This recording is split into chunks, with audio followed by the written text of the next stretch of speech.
Tiffany, and I'm back with another photography tip, tip 2. Today we're going to be talking about all of those wonderful settings that's on the top of your camera. We're not going to go over absolutely every single one of them, but we're going to go over some that I think are pretty important and very underutilized.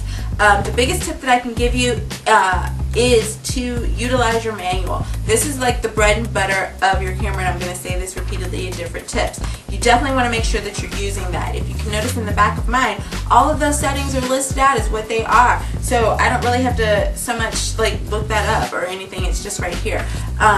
As well as there's wonderful tips in here for every single part of your camera. If you've lost your manual, check with your specific company, Canon, Nikon, Sony, whoever your camera is by. Their websites, you can generally order a new one. It may cost you a little bit more. You can also try Barnes & Noble or different bookstores because sometimes they do have books that are set up for the exact camera model that you have. And they might have something a little bit extra than what's in your manual, so having both is not a bad idea. Okay, let's get started. I'm not going to really cover auto because most of you know auto, most of you shoot in auto, and that's pretty much just to make sure that all of your settings are set up for like that new user who doesn't really want to think, who's not really sure what it is that they're doing with their camera. They just want to point it at something, take a picture, and shoot. The ones I'm going to go over are some that maybe people aren't using quite as much. The first one I'm going to talk about, which I think is completely underutilized, is the little woman that's kind of looking off to the side. That's your portrait setting. That setting is guaranteed, or it's at least set up to make sure that the person in the picture, if you're sitting around with your family, you're taking pictures of yourself, your children, spouse, significant other, that they are the prime focus in that picture and that they look their best in that picture. It's set up that way, and that's a really great setting to use. If you're out somewhere, you're doing vacation shots, and the person is not the primary focus of the picture, that may not be the best setting to use, but if they are, then that's where you want to be. The second one I want to go over is the little person running, and that's your sports and your action photo. That's going to speed up your exposure just a little bit.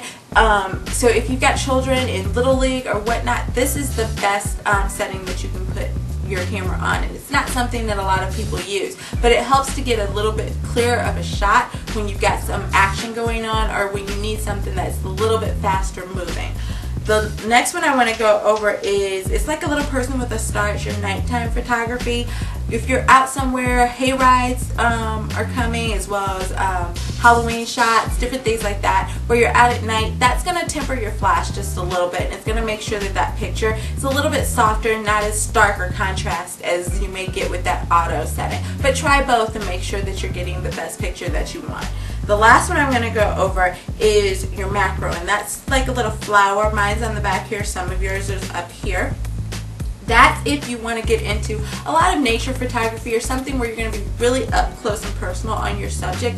If you're doing birds or butterflies or things like that, that might not be what it is that you want to use. But if you're doing flowers, trees, leaves, things like that, your children's face sometimes, you want to use that micro setting.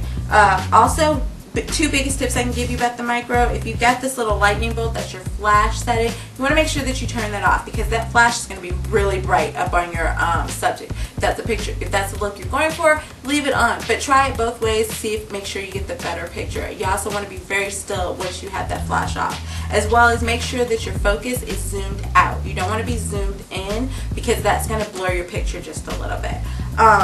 The last tip I'm going to give you is that there are a lot of places on the internet as well that you can find these settings listed out, as well as explanations for them. I found a great list on www.panasonic.com.ar. It was in a couple of different languages, but your internet should be able to translate that. I'm going to have that information up on my website as well as on my Facebook page.